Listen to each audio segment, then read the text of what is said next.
Happy New Year! Happy New Year! I hope you had a good celebration. I had a great time. So do you think for a New Year's resolution that you would take your wife and live on a 30-foot boat driving back and forth between the Bahamas and Florida? My wife might send me on the boat by myself. I came up with that idea. Yeah, I know, on the above deck couch too. Yeah, yeah. Well, our next guests, Heidi and Chuck Pittman, have a charity that they work in the Bahamas, and they actually live on the boat year round and take dental supplies back and forth.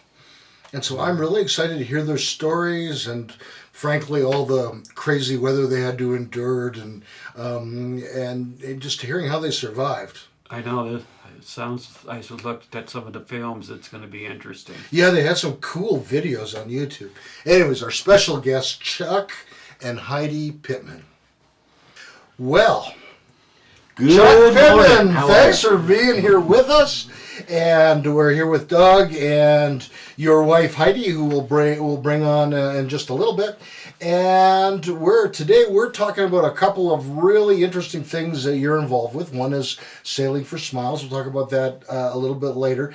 We're going to start out with the fact that you are sailing. So you are on a boat going up and down the coast of the United States, eastern United States, and into the Bahamas. Is that right? That's absolutely correct. Tell us about the boat. I mean, that sounds like kind of scary. I got pictures of Gilligan's Island. It can be very scary. We own a 1982 Cape Dory 36. Ooh, nice. It is a very well-founded boat. Does that have 4-barrel carburetor? It actually has a 50 horsepower Perkins diesel engine. Wow.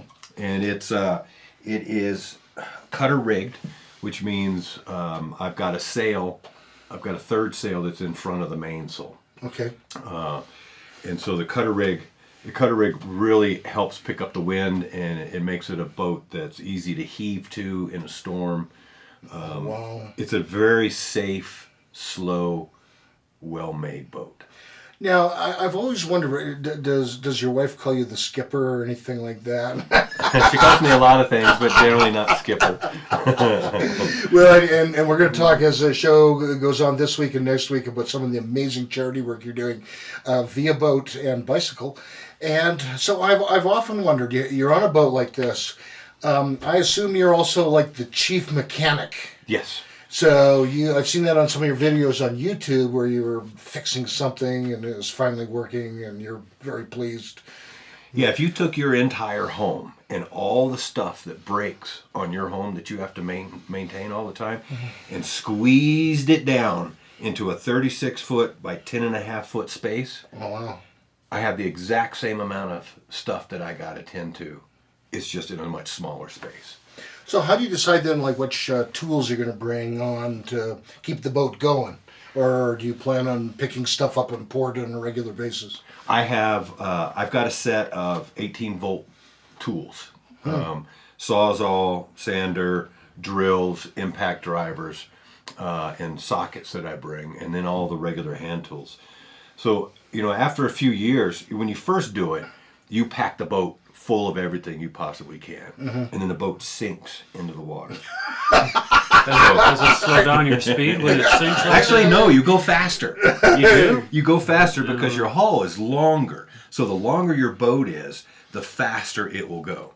So our boat will only do maximum 7 knots, which is, let's just say 7 miles an hour. When the boat squinches down into the water, my water line gets a little bit longer, and so I can do 7.5 knots. Ooh, that's Yeah. You're really hauling. Woo, man, yeah. Now, are there, like, I've always thought, like, the Coast Guard is, like, responsible for giving boats tickets if they do things wrong. Is that who you would, if you were doing something funky on your boat, who would come and talk to you? Yes. The Coast Guard wants everything to be safe. Right. So they'll stop you and they'll check to make sure you've got your life jacket, your flares, a radio, signaling devices, stuff like that. Generally, they don't mess with you outside of that. Yeah. I suppose if they think you're hauling drugs or something. Oh yeah, absolutely. Yeah. But we've got AIS on our boat with automatic AIS. automatic identification system. So it constantly sends out a signal. So they know where you are. Yeah, they know where we are. Does it tell them who you are too? Yes, it does. Can you change the broadcast, like do a Jedi mind trick, like we are not the boat you're looking for. We are not the boat you're looking for. No, once you Don't ever let Peter on your boat. He's gonna get you arrested. yeah, I'm thinking he shouldn't go. Yeah. So you lived on it like for this last go around, a year and a half on the boat with your wife. Yes. Were there kids too or anything else? A dog? Nope. No, we've decided that losing an animal overboard. Oh, that would be heartbreaking. Yeah, it's hard. It's just we can't do it. So we love animals, and I've had animals my whole life. Mm-hmm. But you did have a pet for a little bit on the boat. Oh yeah, a snake visitor. Where'd you pick him up? He's in Florida somewhere. It was a little corn snake. I didn't know at the time, but I was going down below into the boat. It was in the morning, and just out of the corner of my eye, I saw something that I didn't recognize, and I moved a piece of the Dodger up, and there's this snake laying right next to the hatch that I gotta go down. So he's like this far from the side of my head. Very colorful snake. Yeah. Well, the corn snakes can kind of look like the copperheads. They have some of the sort of same I colors. thought it was a copperhead. Yeah, I was too. Because I thought it was what I was watching. And then you have like 10 feet to flee. So I managed to get it on a stick and get him off the boat, and he swam right back to the boat and got back on again. Well, he knew a good place, didn't he? Yeah. I knew a nice, warm, safe place to hang out. He paid his ticket already. I had to keep chasing him away. Eventually, he went to I think he went to Stan Lee's boat, that catamaran, and climbed up on Stan Lee, the comic book guy. No, this is the karate guy. Oh, Stan Lee, the karate guy. Oh, I was going to be really impressed if you were talking about Stan Lee from Marvel. No, not that. Yeah, that would have been cool. Yeah, that would have been cool. Then the next thing you knew, he was in a Marvel movie. Corn snake, man, yeah. And so you've named the boat the Minkus, which I thought was a fascinating name. And how'd you come up with that? Mingus. Mingus. And so a couple of things. We named it after a place in Williams, Arizona, Mount Mingus. It's a place that we used to go camping a lot. And it was just a beautiful place. It was calm and quiet and a place to relax. Mm-hmm. And so when we bought the boat, we were like, calm, quiet place to relax. Serene, yeah. I bet the campground, though, didn't have like 15-foot waves. Oh, we don't camp at campgrounds. Oh, you camp. Yeah, we go. You go the extra couple miles. Yeah, we find a dirt road. We find a dirt road and we take it. Nice. And we just keep working our way down. After we bought the boat, I also like jazz music. Yes. And so Charles Mingus, famous, very upright famous. bassist. Yeah. And so it's kind of both. It's kind of both. We actually named it after Mount Mingus, but we also refer to Charles Mingus. Yeah, when I found out it was named Mingus, I Googled it, and like the first thing came up was jazz. I said, like, wow. Yeah, I've got I got some of his albums. Do you have like a speaker system on the boat so that you? We have yes, we do have. We have got 4 speakers inside, and we got 2 speakers in the cockpit. So yes, we can wake up the neighborhood. Do you and your wife take turns choosing what music is playing on the boat? Okay, who wins this battle? Yeah, who wins this battle?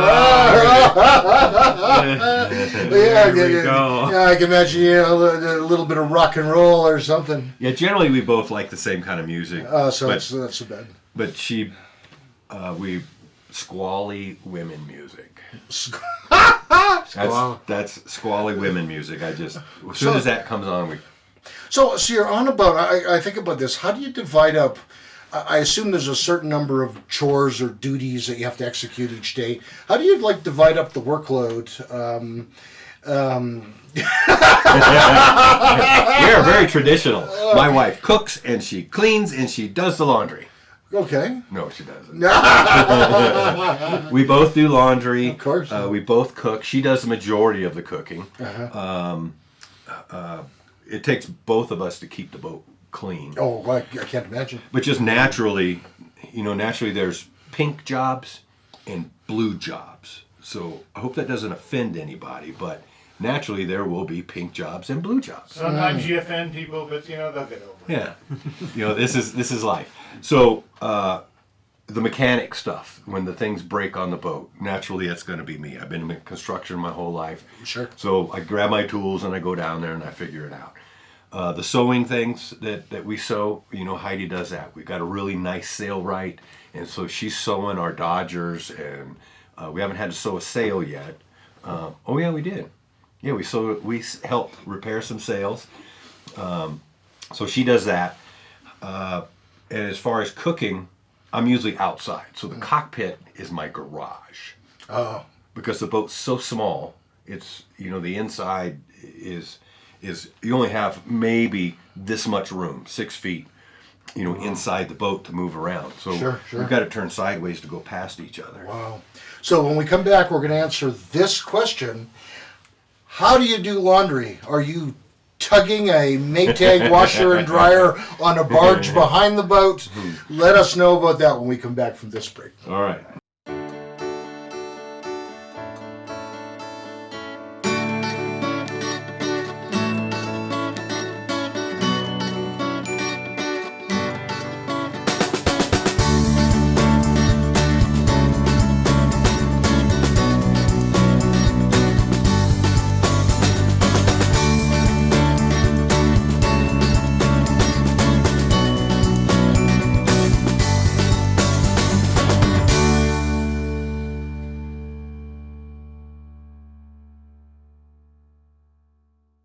Welcome back to the third chair. I'm Peter. Doug is still Doug, and we're here with Chuck Pittman. Chuck, thanks so much for being here. We've been talking about his adventures on his sailboat that's intimately linked with his 501c3 Yes. and the charity work with dental hygiene in the Bahamas and the eastern seaboard.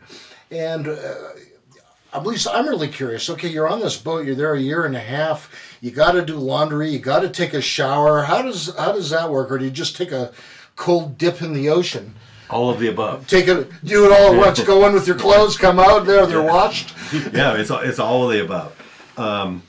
Before we got and installed our water maker, we would collect rainwater, and then we'd put that in 5-gallon buckets.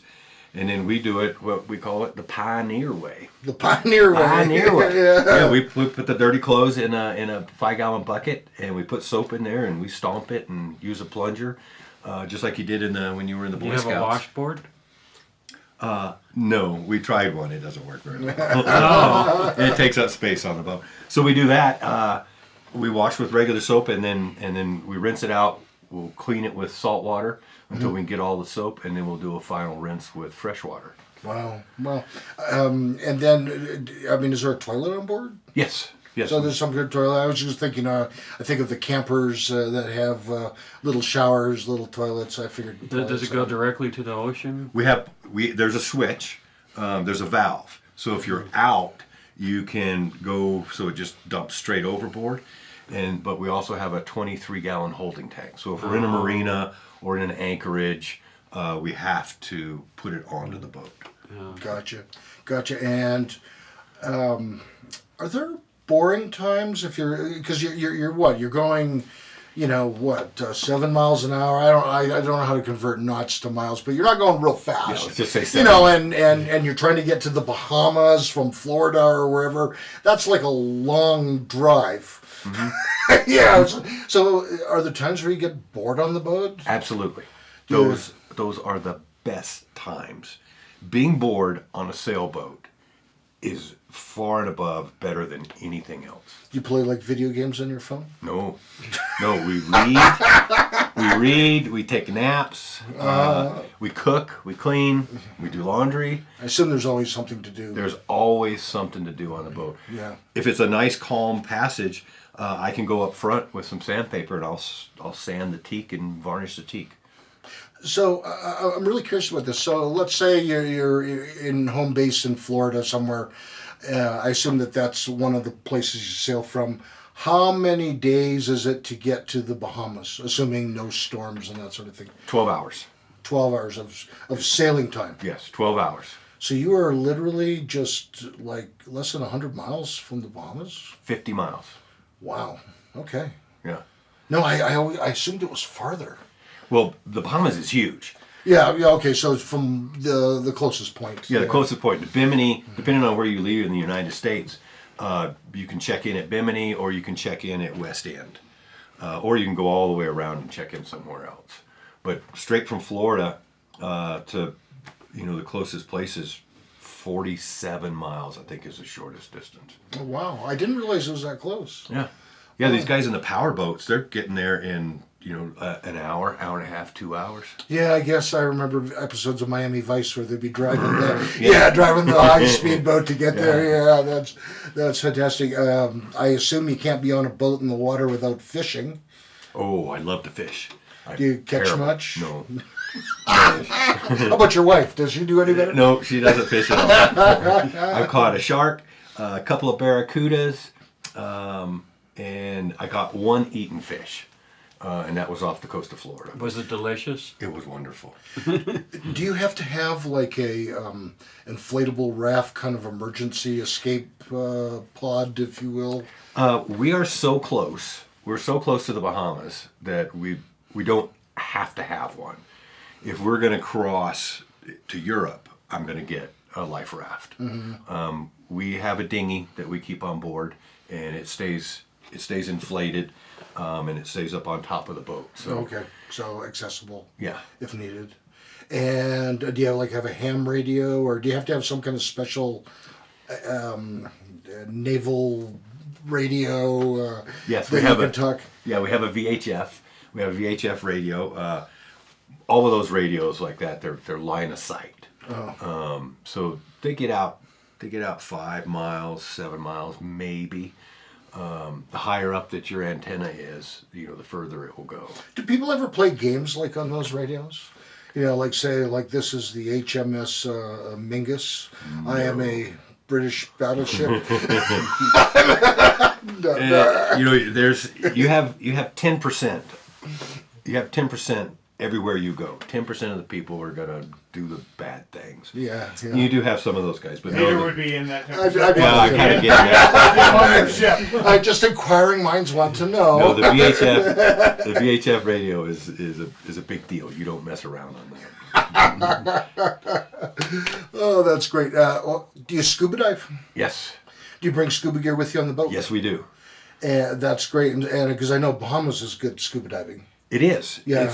It's we actually haven't dove in the Bahamas scuba diving. We just use our tank so far to clean the boat. Oh. It's so shallow over there. It's maybe 25 feet deep at the most, but generally the anchorages that we're pulling into are 10 to 15 feet deep. Oh, wow. So we snorkel. So do the fish, when you're cleaning the boat, do they gather around so they can big time. get some of the barnacles and stuff? Yeah, and then those bring in the big fish, and then those big fish bring in the bigger fish. The sharks. So do you start to get nervous at any point, or yeah. start cleaning faster? Yes, there's two anchorages where we have encountered bull sharks. And the bull sharks are a big time no-no. They'll attack humans. Oh, yeah. Yeah. So they're one of the... Yeah, so when we pull into an anchorage, you usually call the boats that are already there and talk to them about what they're finding there. And we've had Great Sail Cay and Allen's Pensacola had reports of bull sharks, and so you just don't get in the water. Yeah, that's good. I grew up in Vancouver, British Columbia, and we scuba dived there. And the biggest things that we'd run into there are like 35-foot orcas. we used to have a rule: anytime anything in the water was bigger than you, it was time to get out. Barracudas, invariably, as soon as we drop anchor, there's a barracuda. And they just hang out underneath the boat. They've learned over the years that people throw food off the boat, and the barracuda go get the food. And as long as you don't have shiny things on your fingers, they won't mess with you. Nice, nice. Do you see moray eels and that sort of thing there? Yes, yeah, a lot of eels. And what else is the Bahamas kind of known for tourist-wise? I mean, I know there's some British history and stuff there, if I'm thinking right. Is there anything special besides the charity work there that you go there for? The people. It's an extremely beautiful place. When it's beautiful and nice and calm, the water is crystal clear. You know, when we're on the boat and we're coming through a shallow area on the shelf to get from one place to another, you can't tell if the water is 2 feet deep or 20 feet deep. We've got a depth finder that tells us what it is, but it's hard to tell from standing on the boat how deep the water is. You're doing good. Yep. The people there are amazing. We have met so many great people there. The boaters that are there are extremely helpful. As we move around doing our charity work, we meet a lot of locals, and which they draw us into their community, and then they take us out and they explain to us where this house came from, who lived here. They talk to us about gaining self-rule. They're still a commonwealth of Britain, but they do their own self-rule now. So it's we just very much enjoy being over there. That sounds really unique, having a kind of the locals bring you in and show you things maybe that you might not see on a commercially prepared tour. Oh yeah. We in fact, one of the places, Donnie's Marina, we ended up staying there for a couple of weeks, and I worked with him, helping him. Both of us helped him improve his marina, and so he takes us out on his go fast boat, and then he drives us around in town on his golf cart, and then he's just doing his regular business. So we get to stop and we get to talk to these people that he's talking to. You get to learn about the community and the politics, and some of the headbutting that goes on. Sure, it's like you're part of the community. That's so cool. Now, you mentioned briefly your charity. When we come back, we're going to talk about your charity. Okay.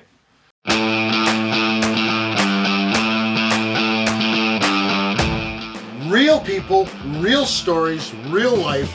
We're looking for guests. We're looking for you here on the third chair.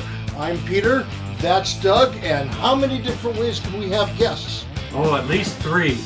We could have them here in the studio in Colorado Springs. We've had guests all the way from LA on Zoom, and we have gone on location, and we got our 3rd one already in the planning phase. Awesome. Send us an email and we'll get you on the show.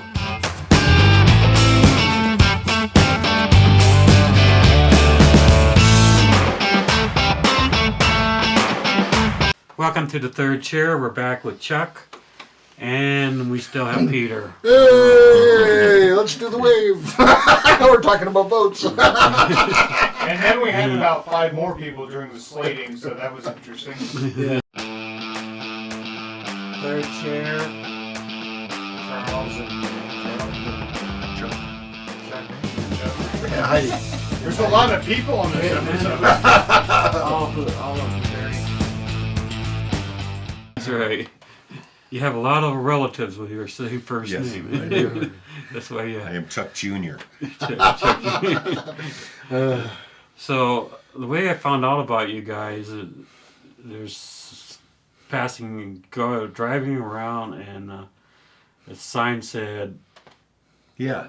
I think we have a sign. Midlife crisis Yeah. sale, and so My wife and I had the You want to bring those up? Yeah, So we put them yeah, up hand me the there? crisis. sale, and then we went to your garage sale, The and crisis. this is what you're talking about with Yeah. your midlife crisis. Yeah, this is the there. crisis. Our crisis is that we live on a sailboat, and this is our cause. We run a 501c3 non-profit charity, dental charity for kids, and we do it from our 36-foot sailboat. So we travel around, and my wife's a dental hygienist, so we teach children how to take care of their teeth. Important. Improve their oral hygiene, and then we give away free toothbrushes, toothpaste, and dental floss. And I don't see it, but it is Sailing 4, and it's the number 4 smiles.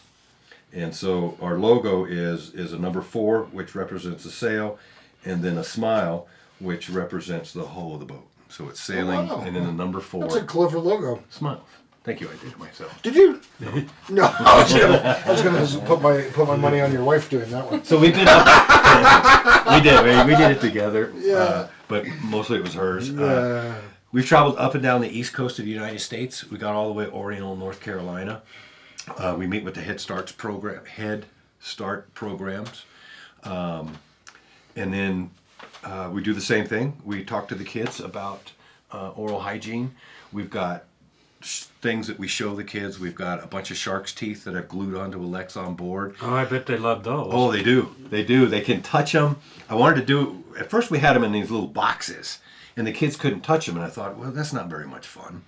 So I pulled all the teeth out. I glued them onto a Lex on board, and now the kids can touch all the sharps that are on the shark's teeth, and they just get a kick out of it. Did you ever have dentures made for that poor shark that lost his teeth? No, they got 8 in. No education for the sharks and no free toothpaste. And the tourist probably ate the poor shark, right? Yeah.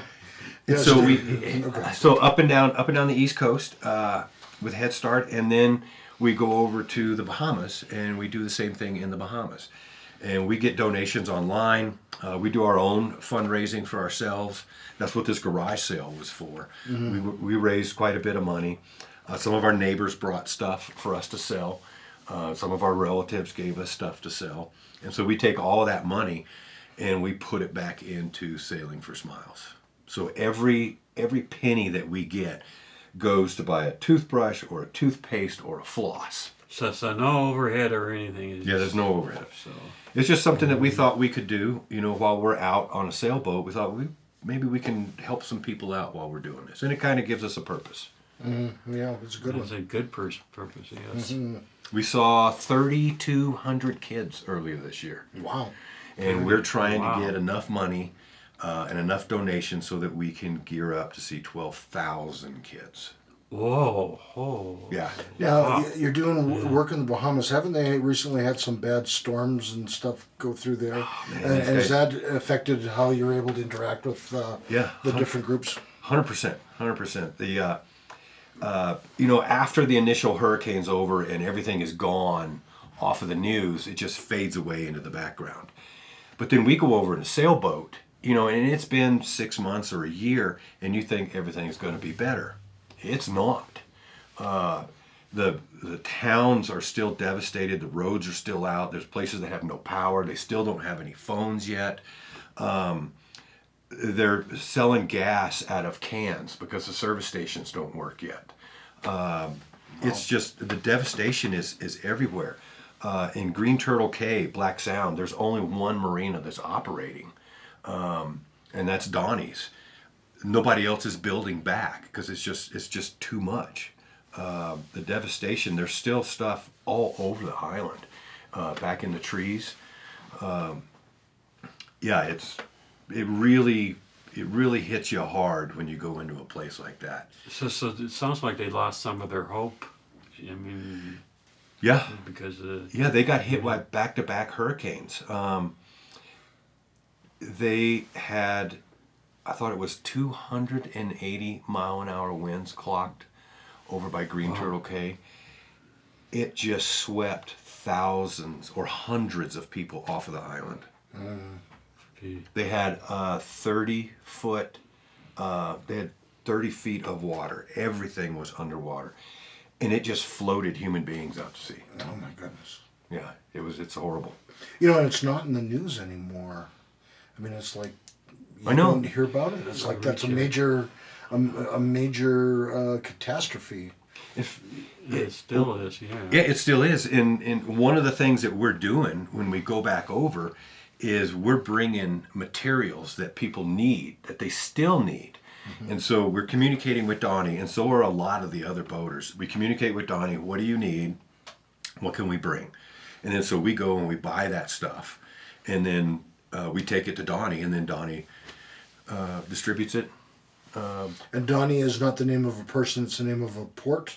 It's Donnie's Marina and Boat Rentals. Oh, so Donnie owns Donnie's. Yes. Okay. So Yeah. Donnie is both a Yeah. person and a marina owner. Okay. Yeah. Yeah, so I think he's third generation on the island. His family's been there for a really long time, and he helps the community out around him. And so with us knowing Donnie, we can take materials to Donnie, and then Donnie can take them to wherever it needs to go. Nice. When you're going up and down the coast, how do you know these schools are there that need tooth? Well, in the Bahamas, it's much simpler. On our charts, it shows the island, and it shows where the school is. It'll say a school is right there. So we'll get on the internet, on Facebook, and then we'll say, hey, we're trying to get a hold of somebody at Amy Bauer School. A good use of the tool of Facebook, which Yeah. Yeah. sometimes doesn't happen. And so Bahamas Land and Sea, there's a ton of people on it, and within a few minutes somebody will come back and say, hey, here's Amy's phone number, and so we'll call Amy and say, hey, we want to come over. They don't have landlines yet, so everything's on the cell phone. And then the easiest thing that we've actually found is we just go on land, and then we just find the school. We just walk to the school and we just knock on the door. We just say, hey, we're got here. Some stuff for you. Yeah. And say, we'd like to come over tomorrow and see the kids, and here's what we're doing. And they're nobody has ever turned us away. No, I bet there aren't people coming to volunteer help like that too often. No. Yeah. America's a little bit different. Yeah. The Head Start program is the only one that embraced us with open arms. All of the other schools, private schools as well as the public schools, we couldn't get in. But the Head Start program opened their doors to us. Probably some politics with that. People defending their turf, different reasons. Yeah. Yeah, I mean. So can you tell us a little bit about the Head Start program, what they do? They work with lower income. Oh, okay. So Lower those are the income people that do need Yeah. these toothbrushes. And sometimes the lower income population doesn't get their kids into school when they should, and so the Head Start program gets a younger group of kids going and gives them a background so that they do better in school. Plus they help some of the kids that have some learning difficulties. Right. We've been in classrooms where it's, all of the kids have some type of issue. And so, the teachers are holding the kids and rocking them. And so we just change how we work with the kids, because we understand that they're not going to get the toothbrushing thing. So Heidi changes her presentation to the kids, and we give them the toothbrushes and the toothpaste and move on. Speaking of Heidi, we're going to see her after this break. Yeah, she'll be much more interesting than I am. She's certainly the eye candy on the next segment. Yeah.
Welcome back to the third chair. Peter's still here.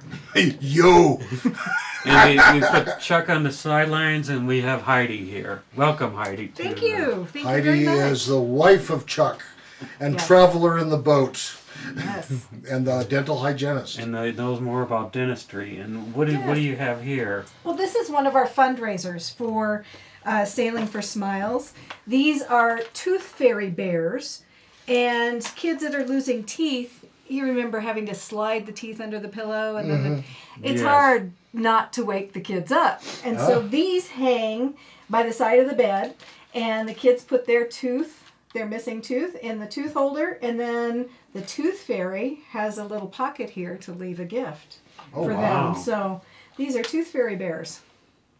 Nice, I like it. Thank That's you. very clever. Much Do you easier. make those by hand or do you have them outsourced? No, or do you- I make those by hand. Wow. Well, neat. Thank you. Thank you. You know, You I'm know, still impressed, by the way, that you ran into these two at their midlife crisis garage sale. Yeah, we went to see our in-laws, and I saw these signs, and you just lived down the street from my in-laws. Yeah. Yeah. Yeah, that's really cool. I thought like you knew them from a long time ago or something. No, it's a bit there, really. Yeah, Hey. everybody that would come up to the garage sale, we would just tell them all about Sailing for Smiles, and all the money that was raised at the garage sale went to buy products for the kids. Do you have a sort of a boat equivalent of the Tooth Fairy Bears? Like a little boat that you can give out for something? We don't. You ever thought about that? We have, yeah. This will be our second season with the kids, and so it's evolving every day. What Could be we a do. toothbrush holder Absolutely. kind of a thing, and and maybe a giant tube of toothpaste would be the hull of the ship. I could see some things working. Now, one of the last things Chuck said was you have to do your presentation a little differently for some kids with some learning kids, disabilities. yes. Yes. So the first school that we went to go visit was a Head Start school. And one of the directors said, you would really get farther with a story if you opened with a story for the kids and gathered their attention. So we actually came up with a story, and it's all based on a shrimp, a cleaner shrimp. A cleaner shrimp. And we named him Sherman. Sherman. And so what it teaches the kids is not only do adults need to, and as humans, we need to brush our teeth to keep them clean, but animals do the same thing. So the cleaner shrimp is the hygiene equivalency of what I do on land in the doctor's office. Oh, wow. So the fish actually come up and open their mouths for this cleaner shrimp, and this cleaner shrimp actually will clean the teeth of the animals. Wow, that's a great picture. I was going And- to say, the cleaner shrimp better be right. You don't make a mistake twice. You don't want to kill your dent. Well, maybe. I've had some dental hygienists that I haven't been fond of. Peter, no biting the dental. I mean, is that like an Against the eel, a rules. moray Yeah. eel? And Yeah, so- that's an incredible picture. Well, we were scuba diving one time. I actually got to see this in person. Wow. I saw the cleaner shrimp come out, and Did you and learn any new techniques when you're out there? I did how not to get bit. Yes. Oh, Do you find the kids are more receptive to the story? They absolutely are, because then we go to, would you like Sherman shrimp to clean your teeth also? And if you can Underwater? see, yeah, they're Nice. actually holding their breath, and the shrimp will go in and clean their teeth. So, Wow. so Wow. we do relate it to humans, and the kids absolutely love it. And although I say, I don't think I could hold my breath long enough for Sherman to clean my teeth, but I show them that, I am kind of like Sherman shrimp, and that's what I do for a living, is I clean teeth. That's so awesome. Yeah, they Well, love it. I love the story. Have you ever thought about putting that story to like an animated video or something like that? book. I Or have. Yeah. I've actually looked into actually publishing a book, and I would like to do that and have what we actually give out to the kids as well. So have this come with each book purchase. Okay, so you got toothpaste, toothbrush, Yeah. shrimp, and placards. So we've got the floss and the toothpaste and the toothbrush. And then we're adding a timer, a sand timer, so the kids know how long to brush their teeth for. Wow. And so I this think is you got to have an autographed picture of Chuck in there too. I Yeah. think so. He could even dress in the shrimp costume. Yeah, Daddy Shrimp. Yeah, we're just throwing these fundraising What ideas else? out Do, at you. what else do you have down there? That, So this is what we did for Halloween this year. They're called Zolly Pops, and they're and it's made with xylitol, which is a natural occurring alcohol sugar.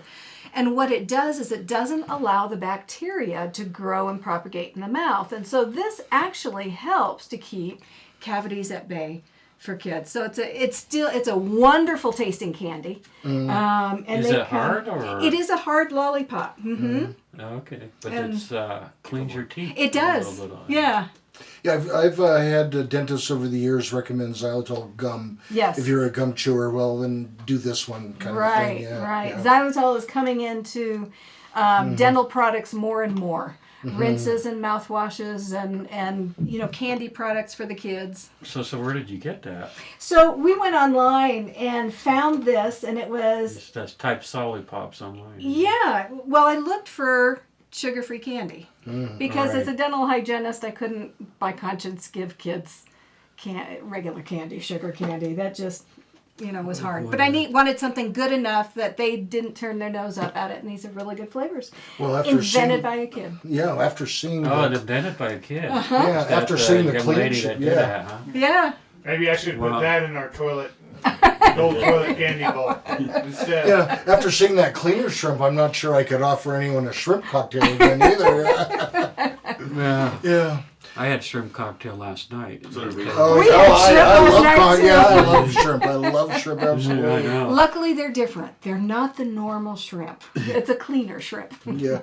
So years ago, like what started this whole boat thing, and then going to the charity.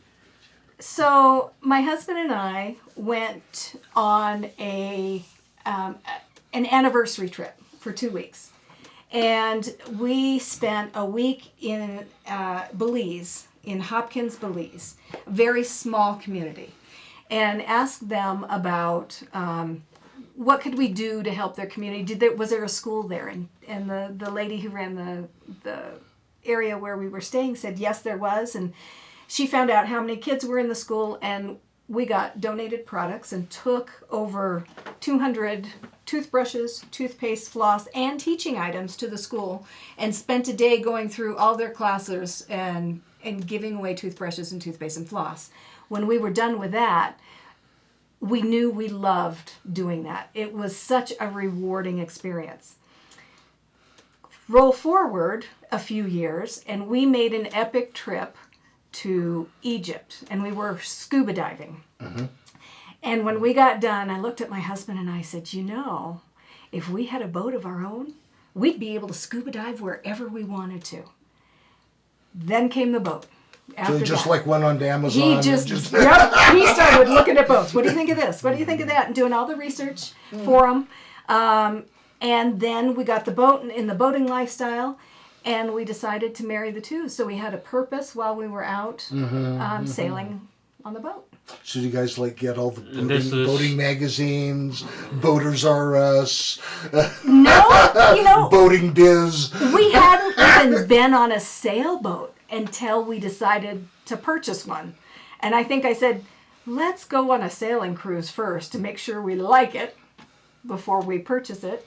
And we did, and that was it. We loved it, and we've been doing So it you ever get any since. seasickness on these? I don't. I've done it once. I've gotten sick once, but not on a regular basis. And Chuck doesn't get seasick, so that works really well. The first trip we ever made was with our children. Ooh. And the minute the sun went down, my daughter got so seasick. Oh no. She did everything she needed to because she was part of the crew and the routine, but she carried a bucket with her everywhere she went. Oh, it was just, it was heartbreaking. Yeah. Yeah. That So is heartbreaking, she doesn't want to go again. No, both the kids have said never again. The boat is not for them. That's Well, mom and you dad's can thing. Yeah, you can almost say, well done. You guys wanted to go by yourself? That's right. Mission accomplished, yeah. We will That's come right. back after this break for our last segment.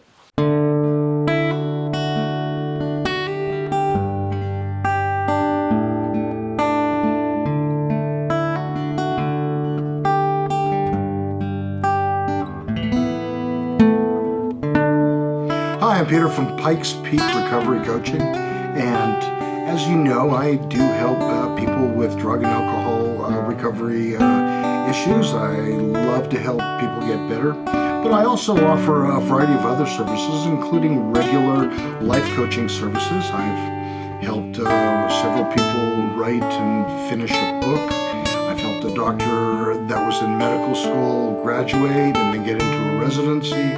And I also actually have quite a background in mathematics, and I do some math tutoring for the GED as well as the ASVAB for those that are thinking about a career in the military.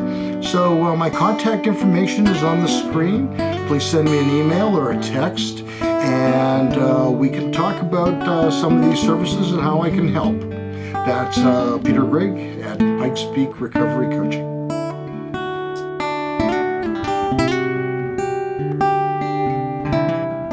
Welcome back to the third pair. I'm Peter.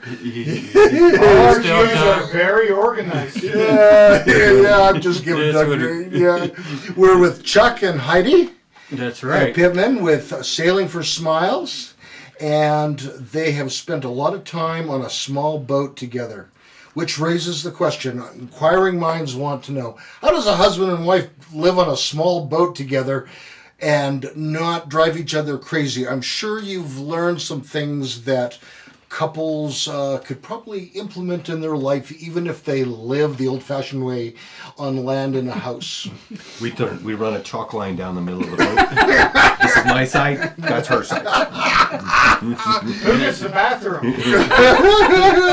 I can go off the side of the boat, so she gets the bathroom. Oh, that's very kind of you. No wonder you're still together. We do a lot of things together. We've always done a lot of things together, and we've been each other's best friends ever since we've been married. So we've been married 36 years, going on 37 Wow, in yeah. 3 weeks. Wow, that's fantastic. And Just a reminder. We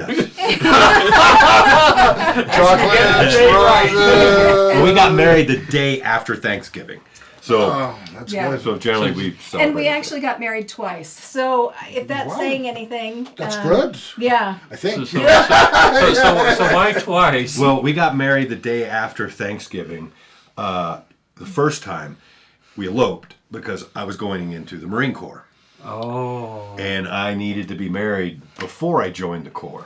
Because, you know, if you're in the Corps and then you want to get married, you got to ask permission. And It's more of a hassle. yeah. And so we did that. And then once I got out of boot camp, then we had a regular church wedding. And only a few years ago did anybody in my family find out. Oh yeah, we kept wow. it a secret for We kept it 30 secret for 30 years. Yeah. So does Heidi want gifts on both anniversaries? The good thing about being on a boat, though, is you're broke. So you can't afford it. Broken a boat. This boat is your gift, Heidi. Yeah, it cost you a shark. Yeah. The anniversary. Well, you guys are doing some great work helping with kids with dental hygiene and whatnot. How can people find you on social media, contact you? What's the best way if people want to be involved in your charity that they can contact you? We've got an email. It's sailing and then the number 4 smiles @outlook.com.